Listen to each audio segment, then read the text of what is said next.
Bienvenue dans le débat de France 24. C'était devenu l'Arlésienne ces derniers jours ici en France, alors même que l'État tardait à abattre ses cartes et dévoiler enfin sa réforme des retraites. Une partie des syndicats, eux, s'étaient déjà mis en grève, occasionnant une belle pagaille dans les transports. C'est désormais chose faite et le moins qu'on puisse dire, c'est que les mesures censées rendre plus équitable le système des pensions, censées aussi, c'est la surprise, s'atteler dès à présent à l'équilibre du système, eh bien ces annonces sont loin de calmer les syndicats, bien au contraire. Le front de la contestation s'élargit. Retour sur cette journée en images. Enfin, les annonces. Le Premier ministre dévoile la réforme des retraites, avec des réponses sur l'entrée en application, les régimes spéciaux ou l'âge pivot. L'ambition d'universalité portée par le gouvernement est une ambition de justice sociale. Il n'y a pas d'agenda caché. Nous ne cherchons pas des petites économies ici ou là. Nous ne voulons léser personne, mais au contraire, protéger davantage le pouvoir d'achat des travailleurs et le pouvoir d'achat des retraités. La retraite à points est bien reportée pour une partie de la population. D'abord, ceux qui sont nés avant 1975, c'est-à-dire ceux qui ont plus de 44 ans, ils ne sont pas concernés par la réforme. Ensuite, ceux qui sont nés après 1975, c'est-à-dire moins de 44 ans, ils sont concernés partiellement à partir de 2037. Troisième cas, les nouveaux entrants sur le marché du travail. Ils sont, eux, intégralement concernés dès 2022. Restent les régimes spéciaux comme la SNCF ou la RATP. Pour eux, la réforme s'appliquerait plus tard pour ceux nés en fonction de leur âge en 1980 et 1985.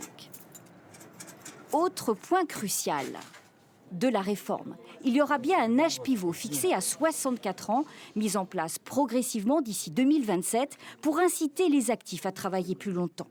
Entre 62 et 64 ans, il y aurait un malus et au-delà de 64 ans, un bonus. Ce sera soumis pour accord aux partenaires sociaux.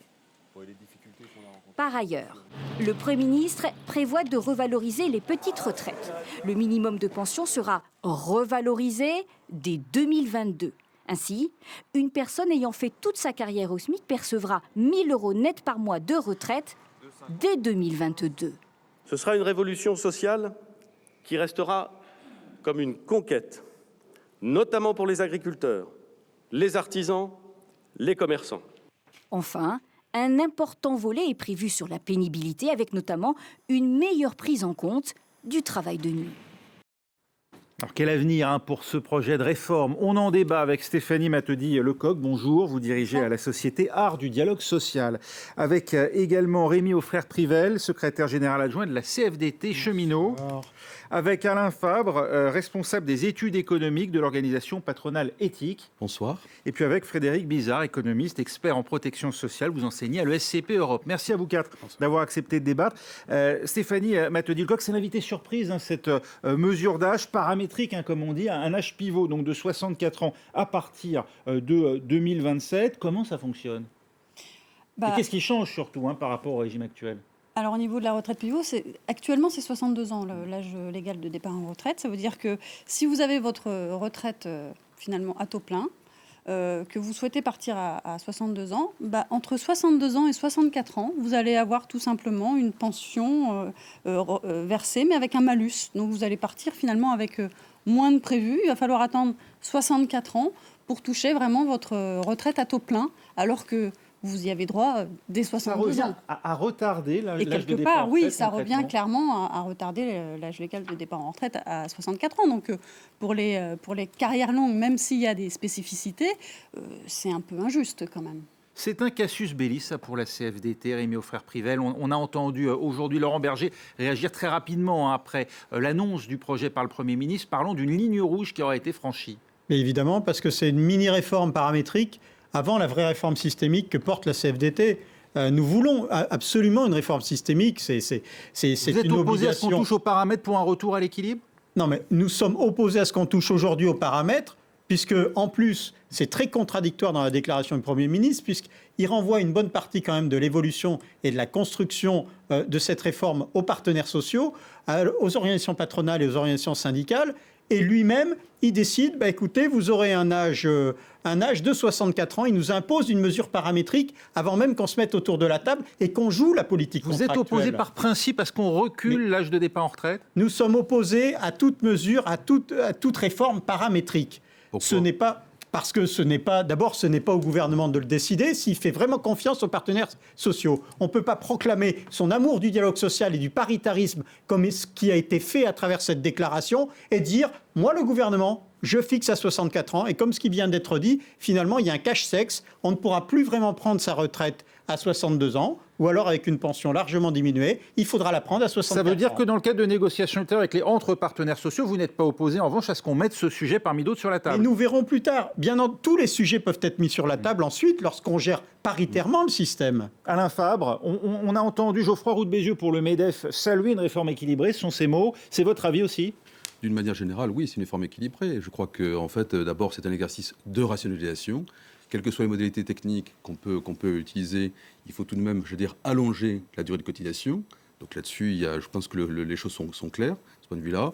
Le Premier ministre a fait aussi un effort de justice par rapport à un certain nombre de gens. On va voir d'ailleurs quelles sont les concessions, entre guillemets. Il y a eu un certain nombre de choses qui vont, par exemple, en faveur des femmes, qui me paraissent des éléments très importants, notamment le travail de nuit des femmes, des choses comme ça. Et puis, je crois aussi que d'une manière générale, il y a un exercice, je voudrais un petit peu insister sur ce point, un exercice également de convergence avec nos partenaires européens, puisqu'effectivement, l'âge de la retraite, c'est 67 ans en Allemagne, c'est la même chose en Italie, tout ça. La retraite par points, c'est un élément aussi qu'on voit en Allemagne, en Suède, etc. Donc je pense qu'effectivement, l'idée de converger sur cette direction-là me paraît la bonne. Alors Frédéric Bizard, le gouvernement était parti au départ pour une réforme de systémique, modifier les 42 régimes existants, 42 caisses de retraite en un seul. Et puis, il y a eu le rapport du corps du Conseil d'orientation des retraites qui a montré que le système risquait d'être fortement déséquilibré, déficitaire. C'est ça qui a contraint le gouvernement à bouger. Est-ce qu'il a eu raison de le faire ? Alors d'abord, je ne suis pas sûr que les téléspectateurs se retrouvent dans ces termes de systémique, de paramétrique. Je pense et que les Français s'y retrouvent beaucoup. Je pense que les Français, et là c'est une première erreur à mon avis, c'est qu'on s'est trompé d'objectif. Les Français ne demandent pas à ce que tout le monde soit pareil. Ça, c'était une très bonne idée pendant la campagne présidentielle. C'est-à-dire que cette aspiration égalitariste qu'on connaît chez les Français, ça a, je pense, aidé le candidat Macron. La deuxième bonne idée, mais qui était une promesse intenable, qui était de dire on ne changera pas l'âge légal de la retraite. Bon, enfin l'âge, en tout cas, l'âge légal de la retraite, on peut ne pas y toucher, mais en tout cas, laissant penser qu'on allait pouvoir prendre sa retraite à 62 ans. Je suis étonné un petit peu quand j'entends cette distinction paramétrique systémique, dire que finalement on veut bien de la réforme, mais on ne veut pas entendre parler qu'elle doit être équilibrée. Enfin, le premier objectif d'une réforme des retraites, c'est de permettre de mieux protéger, en tout cas d'une réforme de long terme. Parce qu'une réforme des retraites, ça va être une réforme de long terme. Et c'est une deuxième erreur du gouvernement, c'est de ne pas donner l'impression qu'on règle le sujet pour les 30 ans à venir. D'accord ? Et que finalement, on va repousser tous les 5 ans. Tous les 5 ans. Donc il faut régler le sujet pour les 30 ans à venir. Cette réforme universelle par points, c'est une très bonne idée, c'est une bonne réforme. Pourquoi ? Parce que ça va garantir une mobilité professionnelle demain. On sait que 40% des métiers vont être détruits dans les 10 ans qui viennent. Donc il faut éviter cette approche corporatiste, statutaire, où en fonction du statut ou là où vous travaillez, vous avez un système de retraite différent. C'est une bonne idée parce que le vrai progrès dans la protection sociale, c'est de donner de plus en plus d'autonomie aux individus, de permettre aux individus d'être le plus proche possible de leurs préférences individuelles. Pas un truc monolithique en un bloc. Et ce système d'âge pivot, il fallait le proposer, le promouvoir aux différents syndicats dès le début parce que c'est consubstantiel avec ce type de réforme, avec cette nature. Ça va ensemble. D'où ma question, est-ce que c'était l'intention du gouvernement au départ ou est-ce qu'il a été pris à contre-pied par le corps ? Mais enfin, c'est quand même dommage qu'il faille attendre 2 ans pour donner l'impression qu'on sort un petit peu quelque chose et que donc qu'on se brouille avec une partie des partenaires très importants. Parce qu'encore une fois, ça va avec. Pourquoi ? Cette réforme, elle est basée sur des incitations. Plutôt que d'obliger, on incite. Donc, on permet aux gens de pouvoir partir plus tôt. Et s'il y a des carrières longues, les gens accumulent plus de points. Donc, faut pas tout mélanger. Vous pouvez avoir des carrières longues et pouvoir partir plus tôt parce que vous avez accumulé plus de points. Donc, en fait, ce qu'on propose aux gens, c'est un système d'incitation parce qu'il va falloir travailler plus tard. Mais si vous ne pouvez pas travailler, si vous n'avez pas envie de travailler plus tard, vous pouvez partir plus tôt, mais avec une qualité de vie qui risque d'être un petit peu dégradée. Mais ça reste un système d'incitation et pas d'obligation. C'est justement ce qu'on ne comprend pas très bien, en tout cas pour les néophytes comme moi, Stéphanie Mateudy-Lecoq, ce dispositif carrière longue qui est maintenu, qui permet à ceux qui ont validé 5 trimestres avant 20 ans de partir 2 ans plus tôt. Alors, c'est plus universel, donc ? mais l'idée et le côté universel, c'est déjà de rassembler les 42 régimes en un. Et puis après, universel, ça ne veut pas dire L'âge unique. pivot, en tout cas, il ne vaut pas pour tout le monde, visiblement. Si, de toute façon, on sait bien qu'il y a d'abord le texte, et puis après, il y a toutes les dérogations. Enfin, je veux dire, la loi, c'est comme ça. Il y a le texte de loi, et après, il y a les dérogations. Donc on garde quand même, pour ceux qui ont commencé à travailler tôt, la possibilité de partir plus tôt. Oui, quand même. Ça, on le garde, bien évidemment. Mais, donc avant l'âge pivot. Non, mais pour qu'on comprenne. Si je démarre à 16 ans, je oui. suis perdant dans la nouvelle formule. Alors, on renvoie 2 ans plus, 2 ans plus tard que ce que préconisait... Non, c'est pas sur le principe. En fait, il n'y a plus d'âge légal. Ce qu'il faut savoir, c'est que... Et là aussi, on a embrouillé les Français. Heures, il y a une durée légale et puis un seuil, quoi. À partir du moment où il va se passer quelque chose, finalement. Il n'y a plus de notion de durée de cotisation, il n'y a plus de notion d'âge légal. Je veux dire, mais ça aussi, il fallait le dire dès le début. Si on va vers ce système-là, il faut le dire dès le début. C'est un système qui est beaucoup plus flexible et qui Alors pourquoi parler d'âge pivot et donner une référence? Il faut qu'il y ait un âge sur lequel vous avez 100% de la valeur du point. Si vous voulez, c'est à partir de là, il faut un âge sur lequel vous considérez qu'il y a 100% de la valeur du point. Non, mais il y a un âge, oui, mais si vous commencez très tôt à travailler, vous accumulez un grand nombre de points. Et là où aussi le gouvernement a, à mon avis, beaucoup trop tardé, c'est qu'il fallait régler cette question de pénibilité depuis le début, qui est absolument centrale. Donc vous critiquez pas la réforme, mais en fait la manière, le temps qu'il a fallu, la négociation.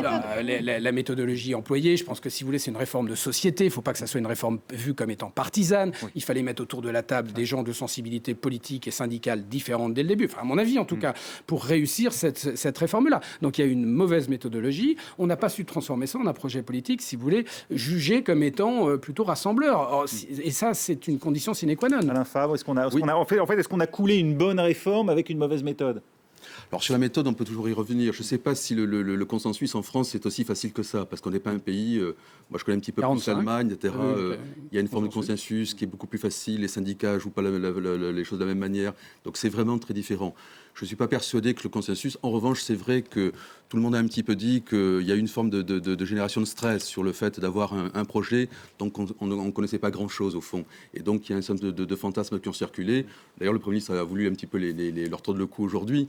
Et c'est bien. Justement, cet âge pivot, c'est pas faire rentrer par la fenêtre un fantasme qu'on avait cru évacuer par la porte. Pour moi c'est un péché véniel. Aujourd'hui, les choses sont à peu près claires. Le cap est fixé. Et je voudrais ajouter une chose, si vous me le permettez. Moi, j'y vois l'intérêt à la fois pour l'économie française et pour les entreprises et pour les salariés. Oui. Je crois aujourd'hui, si vous voulez, que d'une certaine manière, il faut rétablir une incitation positive au travail. Et donc en France, on a un système dans lequel on pénalise le travail et on subventionne, j'allais dire, l'oisiveté. Donc par rapport à ça, la réforme, elle y pallie à ça. Un système qui permet d'inciter au travail, et en plus pour de bonnes raisons. Parce qu'encore une fois, on l'a beaucoup dit, ça a été sur la table dans beaucoup de tribunes, etc. Quand on a mis en place le système 1946, on vivait 15 ans à la retraite. Donc aujourd'hui, on passe 20 ou 25 ans. L'allongement, il est inévitable. C'est ce qu'on entend beaucoup. Rémi Offrère-Privel, ça vous l'entendez ou pour vous, en gros, il fallait simplement un régime universel et s'en tenir à ça? Non, mais bien sûr, c'est plus compliqué que ça. Le problème il n'y a pas de problème d'équilibre, comme l'a pointé le corps. La réforme des retraites, le diable est dans les détails. Et le problème, c'est que tous les détails sont importants. Est-ce qu'il n'y a pas un problème ça fait 2 ans qu'on discute. Il n'y a pas un problème de pérennité du système, quand même, qu'a pointé le corps, quand même. Non, il y a une pérennité du système, mais dans tous les sens du terme, y compris au niveau des recettes. Parce qu'on parle beaucoup des dépenses, mais il se trouve que le régime cheminot, il est prévu qu'il soit à l'équilibre à l'orée des années 2030. Donc, il faut arrêter aussi de nous parler des dépenses, parlons aussi des recettes. Est-ce qu'on va développer le pourcentage du PIB par rapport au financement des retraites, sachant qu'on va vivre de plus en plus longtemps? Alors, on nous dit 2 tiers, 1 tiers. C'est ce que nous dit le Premier ministre clairement. Il nous dit 2 tiers de travail en plus, 1 tiers de retraite en plus, et réparti ainsi. Bon, nous, on est en droit de se poser la question. Là où on dit il y a plein de contradictions, le Premier ministre, finalement, il ne s'est pas adressé à tous les Français dans sa déclaration. Oui. Il s'adresse à une partie des Français pour faire aussi de la communication politique, mais il ne s'est pas aussi adressé aux salariés les plus mobilisés et qui sont en grève aujourd'hui et qui répondent à des préoccupations, certains diront corporatistes, mais aussi qui dépassent leur propre corporation. Un autre aspect, une réforme qui ne s'appliquera qu'aux Français nés après 1975. Est-ce que là, il n'y a pas une erreur aussi, au moins de communication, Frédéric Buard? Parce qu'une réforme, si elle est bonne, est-ce qu'il ne faut pas qu'elle s'applique à tous? Oui, d'abord, c'est une réforme qui est principalement, je dirais, basée sur la solidarité intergénérationnelle. Donc moi, c'est assez surprenant finalement de considérer qu'il faut que ça soit seulement les nouvelles générations à qui ça s'applique. Bon, mais ça, c'était une demande des différents syndicats. moi je trouve que évidemment, ça renforce plutôt l'opposition de ceux qui ne sont pas forcément opposés, mais de se dire si c'est qu'il y a un loup dans les détails. Nos enfants, c'est pas la chose. Bon. Mais il y a quand même une chose, si vous voulez, importante. D'abord, il y a dans le montage qui est proposé de ce régime universel, qui est encore une fois une bonne idée, il y a quand même un non-sens économique qui est de transformer un régime universel en un régime unique, peut-être étatique, on n'est pas très clair sur la gouvernance, et ça, c'est vraiment... Mais surtout, qui va jusqu'à 120 000 €. Il n'y a aucun pays au monde qui a appliqué ce régime universel à point qui va jusqu'à 120 000 €. Donc vous avez au niveau du versement des pensions, elles seront plafonnées à un niveau très élevé. 120 000 €. Ouais. Donc, alors que on sait bien que c'est un niveau un plafond de sécurité sociale de 40 à 50 000 €. C'est quoi, c'est le choix de la CGC, ça ? Non, c'est le choix gouvernemental de dire, comme il faut que tout le monde soit dans le même régime, soit pareil, il faut qu'on mette tout le monde dans un régime unique. Donc il faut qu'on supprime toute possibilité d'avoir des régimes complémentaires, par exemple des libéraux, des médecins, des avocats, des choses. Donc en fait, vous avez braqué tout le monde. Et juste un petit point d'économie, c'est qu'un régime qui va jusqu'à 120 000 €, vous ne pourrez jamais avoir une protection pour la classe moyenne qui soit suffisante, parce qu'il vous faut ce qu'on appelle un taux de remplacement d'équilibre. C'est-à-dire qu'il faut que tout le monde ait ce taux de remplacement. C'est-à-dire, en gros, la part de votre retraite par rapport à votre revenu, il faut que ça soit le même pour tout le monde. Or, on sait très bien que dans le système actuel, qui est peut-être pas équitable, mais qui a été efficace jusqu'à maintenant, puisque quand vous regardez le niveau de vie des retraités qui est supérieur à celui des actifs, quand vous regardez la pauvreté chez les retraités qui est 2 fois inférieure à celle, on ne peut pas dire qu'il n'a pas été efficace, mais il n'était pas équitable. Là, on nous propose un système qui devrait être plus équitable, mais qui va être probablement moins efficace. Oui. Donc c'est quand même un problème. Stéphanie Mathieu-Lecoq, finalement, on prend le risque de baisser les pensions de beaucoup pour que certains puissent percevoir des pensions trop élevées. Ça a été dit dès le départ. Ça se veut effectivement une réforme plus juste, mais quand on fait finalement le lot des 17 millions de retraités, il y a des gagnants, il y a des perdants. À partir du moment où on est dans un régime effectivement universel, il y a forcément des gagnants, des perdants. C'est normal, ça, Alain Fabre, de toucher 120 000 € dans l'année au titre des pensions, enfin au titre de pension lorsqu'on est retraité. D'une certaine manière, on les a aujourd'hui en empilant les différents régimes. Donc c'est vrai que là-dessus, je rejoins un petit peu ce que vous avez dit. Le gouvernement a pris un pari un petit peu osé. Et ça fait partie un petit peu des angles morts de ce qu'a proposé le Premier ministre. Je pense aussi que sur ces points-là, je pense que là, les partenaires sociaux ont sans doute On parle de cadres très supérieurs. Voilà, tout à fait, justement. Et je pense que les partenaires sociaux sont là aussi, sur des points comme ça, en particulier, ont sans doute des choses à apporter à la mise en place de la réforme. On va en reparler dans un instant. C'est déjà la fin de la première partie du débat. Restez avec nous. On se retrouve tout de suite. Retour au débat de France 24 pour discuter de la réforme des retraites dévoilée aujourd'hui en France. Toujours à mes côtés, Stéphanie Mathieu-Lecoq, directrice de la société Art du dialogue social, avec également Rémi Auffrère-Privel, secrétaire général adjoint de la CFDT Cheminot, avec Alain Fabre, responsable des études économiques de l'organisation patronale éthique, et avec Frédéric Bizard, économiste, expert en protection sociale et professeur à l'ESCP Europe. Les images sont spectaculaires, elles ont tourné à travers le monde, celles de rues bloquées à Paris et dans d'autres villes de France depuis 6 jours maintenant. Plusieurs syndicats ont appelé à la grève, notamment dans les transports. Une marée humaine immobile, compactée dans des couloirs particulièrement étroits pendant de longues minutes. Au bout d'une semaine de grève, la situation est toujours très compliquée dans les transports parisiens, comme ici, Gare du Nord, où chaque matin les usagers doivent prendre leur mal en patience pour espérer grimper dans un train.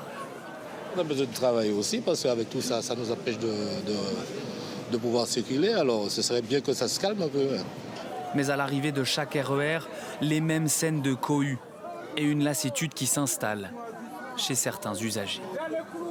J'ai pris quand même 2 jours de congé pour me reposer, parce que je crois qu'on vient quand même, on n'est pas des robots, on commence à être fatigués là en ce moment. C'est des gens en colère, donc forcément on soutient, mais bon, c'est sûr que ça a un impact un peu sur notre quotidien. Ça m'impacte trop, c'est trop difficile. C'est trop difficile, on va travailler. Hier, j'ai dû rentrer en Uber. Enfin, je paye pour rentrer chez moi, en fait. Ambiance plus calme, tôt ce matin à Mantes-la-Jolie, où des bus de substitution ont été mis en place. D'habitude, je prends le train, mais aujourd'hui, je vais prendre le bus depuis lundi. C'est l'alternative que j'utilise, en fait, pour me déplacer pour aller au travail. Mais la situation s'est dégradée dans la matinée, avec un pic à 450 km de bouchons en Île-de-France. Voilà, des grèves donc à l'appel de syndicats qui protestent contre cette réforme des retraites. Jusqu'à présent, c'était essentiellement la CGT, Force ouvrière, Solidaire ou encore la FSU. Mais on craint de voir désormais peut-être la CFDT rejoindre les rangs des manifestants, ainsi que l'UNSA, premier syndicat à la RATP et deuxième à la SNCF. Écoutez les réactions des leaders syndicaux à l'annonce aujourd'hui du projet du gouvernement.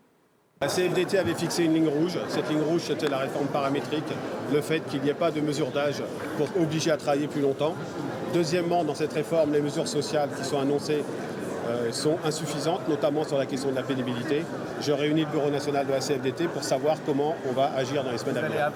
Avancées qui permettent de rassurer un certain nombre de salariés. On a quand même encore beaucoup d'inquiétudes, beaucoup de flou et une ligne rouge franchie autour de l'âge pivot parce que nous, les mesures d'âge et le système et la réforme systémique, ça ne pouvait pas se mélanger. Donc le flou sur l'éducation, sur les régimes plus particuliers, sur la transition y compris, où on se demande si on a mal compris ou si au contraire on a très bien compris et auquel cas il y a une entourloupe, on n'exclut pas d'appeler à une mobilisation plus globale. Nous continuons à dire que cette réforme est mauvaise pour l'ensemble des salariés de ce pays. Rémi Auffrère-Privel, vous appelez, vous, à faire grève désormais, y compris eh bien les membres de la CFDT et de la CFDT cheminot. Vous entendrez en tout cas la parole de Laurent Berger à 20h aujourd'hui avec les délibérations de notre bureau confédéral. Pour la CFDT cheminot, au contraire, il faut effectivement renforcer quelque peu le mouvement parce que... Depuis le début, vous êtes quand même, il faut dire, sur une ligne plus dure que le sommet de la CFDT. Non, nous sommes sur une ligne réaliste en matière de régime spécial cheminot. Nous considérons que tous les cheminots statutaires qui ont signé un contrat social avec l'entreprise publique, donc indirectement avec l'État, ce contrat social, ce pacte social doit être respecté jusqu'à la fin. Non, il n'y a pas de contrat. Parce que le gouvernement a fait voter en 2018 l'arrêt du recrutement au statut qui nous transformait de facto en régime d'extinction. Remarquez, aujourd'hui, le Premier ministre, il a fait un syndicat satisfait, le MEDEF. Et remarquez bien que l'âge de 64 ans était proposé par le MEDEF. Alors, on veut bien, jusqu'à présent, on était très orienté sur la négociation. On n'a pas arrêté de prôner le dialogue social, le compromis gagnant-gagnant, la recherche de ce compromis raisonnable pour toutes les parties et surtout pour assurer la retraite des générations actuelles et futures. Manifestement, nous n'avons pas été suffisamment entendus, y compris l'UNSA qui vient de s'exprimer fort logiquement. On mélange le paramétrique et le systémique, c'est inacceptable. Alors, on se moque des partenaires sociaux, raison, monsieur, en particulier des syndicats de salariés. Et vos confrères, vous vous moquez des Français. Mais pas du tout. Vous ne représentez, il faut dire la vérité aux gens. Vous ne représentez personne. Et premier syndicat vous ne représentez personne. Il faut dire la vérité. Il y a un suffrage. Première organisation syndicale de France. Il y a un suffrage universel. Il y a un suffrage universel. Il y a une démocratie. Et quand je dis ça, je veux dire deux choses, si vous me permettez de les exposer. La première chose, c'est que les syndicats, et d'ailleurs peut-être pas plus, plutôt la CGT que chez vous, on a un discours révolutionnaire, mais la pratique, c'est des pratiques d'ancien régime. On veut justifier des privilèges qui sont aujourd'hui injustifiables et injustifiés. Je donne les chiffres puisqu'ils sont connus. Quand on est à la RATP, on part avec une retraite moyenne de 2800 €. Quand on est à la SNCF, on part avec une retraite moyenne de 2300 €. Quand on est dans le privé, on part à 1500 €. Et puis on ajoute à cela que les braves gens qui touchent 1500 €, ils versent 3 milliards par an à la RATP, ils versent 700 millions 3 milliards d'euros à la SNCF, 700 millions à la RATP, etc., etc. Que la moitié des déficits de l'assurance vieillesse, ce sont les régimes spéciaux. Donc, si vous voulez, des pratiques comme ça, c'est injustifiable, injustifié. Juste sur cette question des régimes spéciaux, des avantages, on ne peut pas trop vous répondre, s'agissant des fonctionnaires qui partent en la démagogie consistant à dire...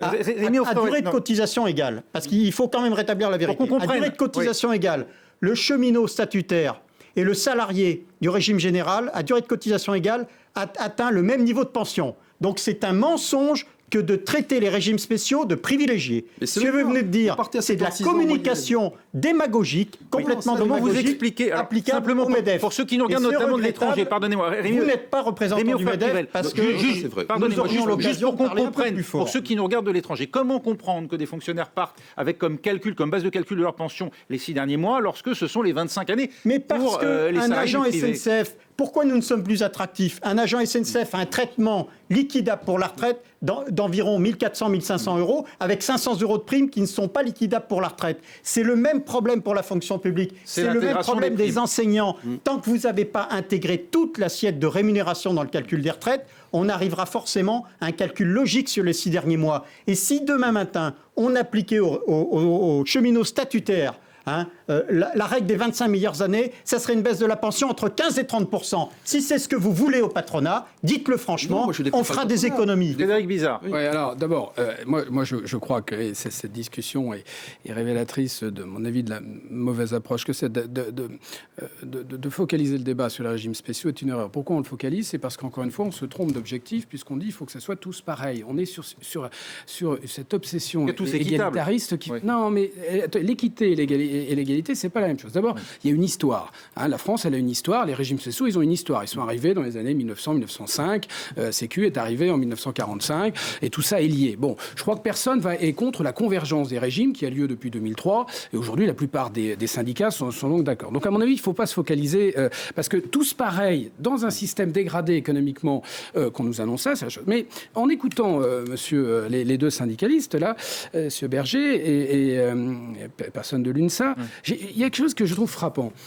Il y a un principe de réalité économique qui est que, de toute façon, il faudra inciter les gens à travailler plus longtemps. C'est simple, l'économie des retraites, c'est que vous avez une masse monétaire qu'il faut répartir, qui provient des actifs et qu'il faut répartir sur des retraités. Vous allez avoir de plus en plus de retraités. On va augmenter de 35%, ce qu'on appelle la dépendance géographique. Donc, il y a aujourd'hui 58% des actifs qui sont retraités. Enfin, je veux dire, en nombre. Ça représente 58, ça va représenter 70% d'ici 2050. Donc, il n'y a pas besoin d'être économiste pour comprendre qu'il va falloir plus d'argent. Pour qu'il y ait plus d'argent, soit vous avez plus de cotisations, soit vous avez aussi, et je vais y venir, des revenus plus élevés, des revenus qui augmentent plus, puisque c'est basé sur des revenus. Mais à court terme, il faut plus de cotisants. C'est pour ça qu'il faut inciter les actuels cotisants, les actuels actifs, à rester plus durablement en emploi. Ça, je crois que tout le monde peut le comprendre. Mais encore une fois, en écoutant ces deux syndicalistes, me vient quand même quelque chose. C'est que probablement qu'on s'était engagé assez tôt à ne pas toucher à cet âge, à ne pas mettre un âge pivot au moins supérieur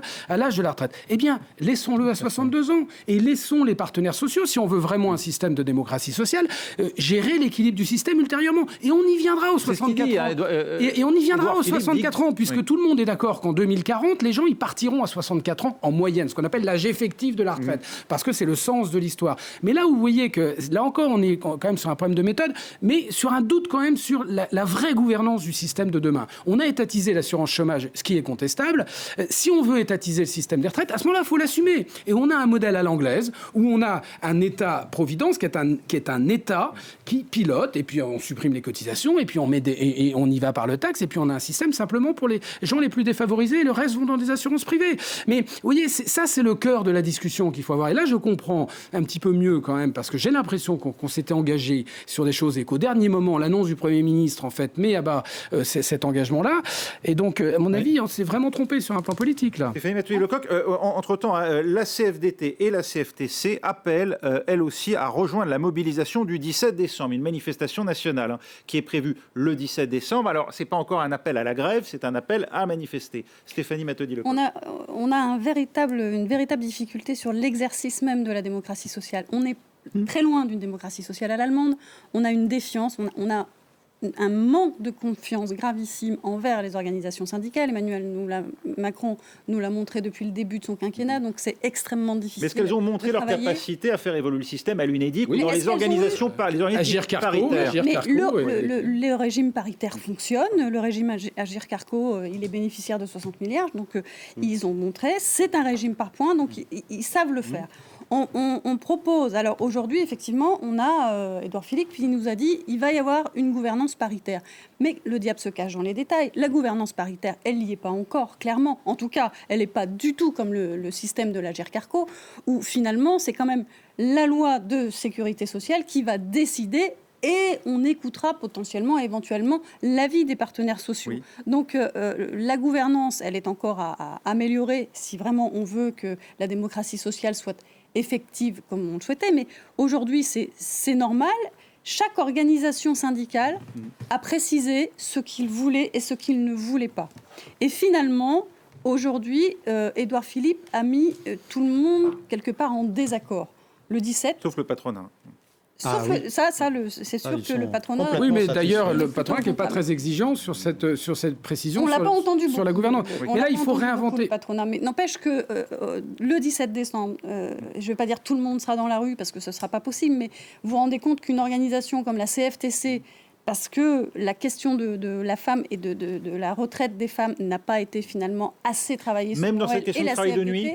Même dans cette question du travail de nuit, avec des bonifications. C'est des questions qu'il faut traiter à tête reposée. On n'a pas, je pense, assez entendu. Enfin, c'est clair, il y a eu des concertations. Mais des concertations et des consultations, c'est pas la même chose. On peut très bien vous dire, oui, je vous écoute, mais je vous entends pas. Et c'est un peu la démonstration de force qui s'est passée. On n'est pas face à un refus, finalement, de la perte d'avantages acquis. C'est comme ça que c'est vu de l'étranger. Oui. Non, mais vous êtes prêts. Mais de l'étranger, c'est une révolution, cette réforme des retraites. C'est ça aussi. C'est pas cette 42 systèmes en un. Forcément, il faut du temps, de la consultation, pas de la concertation. La consultation, c'est qu'à un moment, on arrive à des vrais consensus, où on arrive à se mettre d'accord. Ça ne va pas faire forcément des perdants, quelle que soit la manière dont on s'y prend. Mais dans tous les cas. Il faut que si vous voulez, je pense que les Français sont prêts à faire des sacrifices, et l'ensemble des Français, mais à condition qu'on sente que ça sert le bien commun. D'accord ? Là, on ne sait pas trop, et très honnêtement, si on a vraiment réglé le sujet de la retraite. Il y a un point très important et très décevant, je trouve, dans le discours. On va parler de la valeur du point, comme ça. On n'arrête pas d'en parler, personne ne sait ce que c'est. Juste une chose dans le discours du Premier ministre, c'est que tout ça manque d'élan, manque de souffle, manque de hauteur. On est dans une refondation d'un système de protection sociale, pas simplement les retraites. Et d'ailleurs, le candidat Macron avait fait quand même assez illusion et plutôt avait été celui le plus convaincant qui voulait s'y atteler. Je prends juste un exemple. La formation professionnelle, elle a plutôt été bien repensée, bien réformée. Mais il y a un lien très fort avec le système des retraites. Le système de santé qui est en train de tomber en lambeaux, il y a un lien très fort avec le système des retraites. Si on veut demander aux gens de travailler plus longtemps, encore faut-il qu'ils aient une espérance de vie en bonne santé, qui soit bien plus longue que celle qui est aujourd'hui. Si on veut demander aux gens de travailler plus longtemps, encore faut-il qu'ils aient une formation continue au cours de leur vie active, qui soit bien, y compris jusqu'à des âges assez avancés. Donc il faut lier l'ensemble de ces réformes. Et là, on a fait une bonne réforme sur la formation professionnelle. Utilisons-la aussi pour promouvoir cet allongement de la durée de vie. Et il faut refonder le système de santé qui est absolument, qui est dans un état assez inquiétant. Et c'est vraiment une urgence. Mais il faut lier tous ces sujets-là pour que les Français, un petit peu, à mon avis, comprennent. Les Français sont intelligents. Ce qui est très inquiétant, c'est que la réforme du Code du travail, la réforme de l'assurance chômage, la réforme de la formation professionnelle et aujourd'hui la réforme des retraites, franchement, le Français, il sait plus du tout. Oui, c'est ça, je suis d'accord. Emmanuel Macron a été élu sur une promesse de réformer le pays, mais il n'était plus adapté. Donner un sens. Mais parmi les 66%, quel pourcentage? Si on s'en tient au pourcentage du premier tour, on est à 24%, on n'est pas à 66%. Il faut aussi le dire. Il ne suffit pas de faire des déclarations d'amour au paritarisme et au dialogue social. Quand on le fait sans amour, il n'y a plus de dialogue social, il n'y a pas de paritarisme. Alors la réforme de l'assurance chômage, c'est un scandale. Oui, mais c'est cynique, mais ça a mis personne dans la rue. Mais ça a mis personne dans la rue. Certes, évidemment, mais ça va paupériser encore plus les demandeurs d'emploi et pas forcément les encourager à retourner sur le marché du travail, ce que tout le monde souhaite ici. Les partenaires sociaux, la fameuse... Sur la réforme des retraites, moi je crois là-dessus que, quel que soit, après effectivement, on peut tomber dans des discussions très techniques, etc. Et je crois que c'est difficile de les aborder comme ça. Mais je ne vois pas d'un point de vue économique un petit peu général comment on peut faire éviter, avec une démographie qui est en pente douce comme ça, on aurait bien compris pour ne pas avoir des mesures qui, d'une manière ou d'une autre, reviennent à allonger la durée de travail. Alors ça peut être, quand moi je compare par rapport à ce qui se passe à l'étranger, on a des départs à la retraite qui sont bien supérieurs au départ français. 67 ans en Allemagne. Voilà, 67 ans. Quand on fait les départs effectifs, c'est peut-être un peu moins parce que la réforme est glissante également en Allemagne, tout ça. Donc, je ne vois pas, si vous voulez, on peut prendre des mesures d'âge, etc., mais ça revient quand même. Sauf qu'on a un taux d'emploi. Et par rapport à ça, y compris mais les seniors, voilà. On a un taux d'emploi, monsieur. Pardonnez-moi. C'est-à-dire qu'en fait, aujourd'hui, les taux d'emploi en France. Arrêtons de se focaliser sur la régimes spéciaux. Je crois qu'en effet, en particulier, pour avoir évité en effet des baisses de pension ou des désillusions ensuite quand on calcule sa pension, le fait de travailler plus longtemps me paraît moi la solution. On a un taux d'emploi des 55 à 64 ans qui est de 42% aujourd'hui, contre 10 points de moins. Il va falloir qu'il soit de 66. Comment on fait pour booster l'emploi des seniors? Exactement, mais ça, il faut en parler au moins autant parce qu'on entend beaucoup de réactions très justifiées. Quand vous connaissez pas toutes ces choses-là, vous dites, mais attendez, à 55 ans, j'ai déjà du mal à trouver de l'emploi. Comment voulez-vous que je travaille jusqu'à 65 ans? Donc, s'il n'y a pas des mesures d'accompagnement qui rassurent au moins les Français qu'ils auront des chances, et en particulier chez les jeunes aujourd'hui qui se disent mais comment je vais travailler sans compter l'utilisation cynique des fonds de l'assurance chômage visant justement à faire quitter le marché du travail pour les salariés de plus de 55 ans, opérés d'ailleurs par le MEDEF, qui n'hésite pas à mettre la main. Alors ça, j'ai jamais été pour cette méthode-là. Eh ben effectivement, mais ça, il faut le régler au niveau du camp patronal, parce que là, l'utilisation cynique des fonds de l'assurance chômage pour justement obtenir des retraites prématurées pour des salariés de plus de 55 ans, c'est ça, mettre tout sur la table, ce n'est pas qu'un détail. Le minimum retraite porté à 1 000 €, est-ce que c'est pas quand même une avancée, ça? Mais pour 43 années de travail, on est d'accord? Oui, pour 43 années. Il faut travailler 43 ans. Payer au SMIC aussi. Travailler au SMIC, 43 ans, vous aurez 1 000 € de minimum. Mais bien sûr, quand on définit un minimum, on dit toujours, un minimum, c'est toujours positif. Le travail des femmes, il y a quelques mesures, quelques intentions qui sont affichées. On ne va pas dire que c'est négatif. Mais le problème, on ne met pas tout sur la table. Et la difficulté, on ne comprend pas le problème de la méthode de ce gouvernement. Ça fait plus de 24 mois qu'on discute là-dessus. Comme vous dites, qu'on se concerte, mais qu'on négocie pas vraiment. Qu'on ne confronte pas vraiment nos idées. On nous écoute un peu, mais on ne nous entend pas.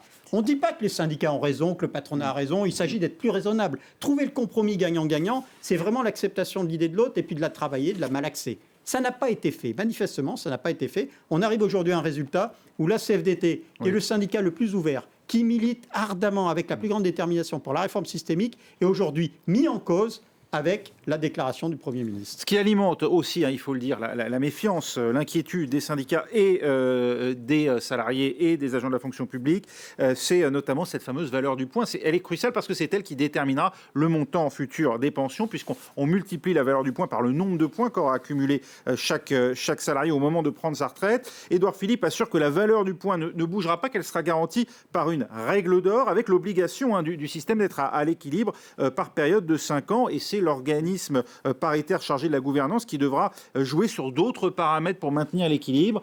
D'abord, ça fonctionne comment, ça? Et surtout, ça oblige, encore une fois, les partenaires à tomber d'accord. Ça veut dire quand même que le gouvernement fait confiance d'une certaine manière aux partenaires sociaux, non?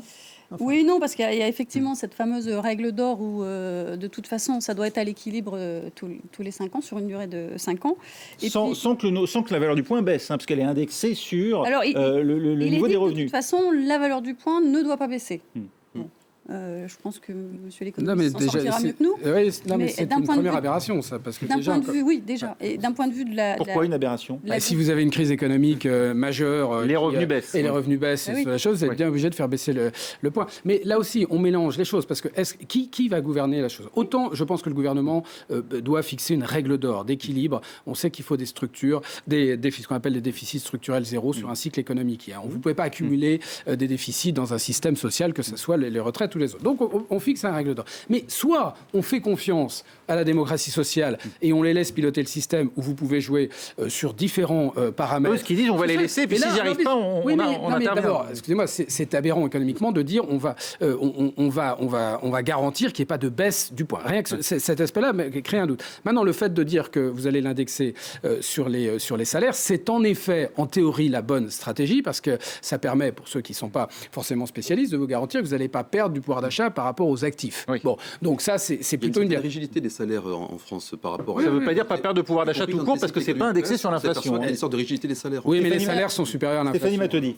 Alors, ils peuvent effectivement jouer sur l'âge d'équilibre, sur le taux de cotisation, sur l'indexation des pensions. Mais attention, c'est la décision de ce fameux conseil d'administration où on va retrouver les représentants des organisations patronales, les représentants des organisations syndicales, du secteur privé, du secteur public et des indépendants. Donc on met les indépendants d'ailleurs du côté des salariés. Ça se discute. On peut faire varier la valeur d'achat et des services, du point, l'âge d'équilibre, le taux de cotisation, l'indexation. Mais attention, la décision, elle doit respecter la trajectoire financière pluriannuelle. Qu'est-ce qu'on veut dire? Finalement, on est quand même soustrait à la loi. C'est un plan quinquennal, quoi. C'est pas vraiment, un régime paritaire à 100%, pour le coup. C'est une gestion tripartite. Oui, et l'État a le dernier mot. À l'État, Comme l'État a le dernier mot, qu'est-ce qui va se passer? Comme ça a été dit par notre économiste. Est-ce que ça n'a pas toujours été le cas? En cas de légère pression est-ce que ce n'est pas déjà le cas aujourd'hui dans les organismes paritaires? À mon avis, c'est un peu le cas. Non, le régime Agirc Carco fonctionne différemment. Et sur le régime général, c'est le cas. Vous le prenez comme exemple. Le régime général, oui, ça l'a pas été au début, et puis après ça l'a. Merci en tout cas, avocat, d'avoir bien accepté de débattre. Merci à Stéphanie Mateudy-Lecoq, à Rémi, aux frères Privel, également à Alain Fabre, et puis à Frédéric Bizard d'avoir été avec nous.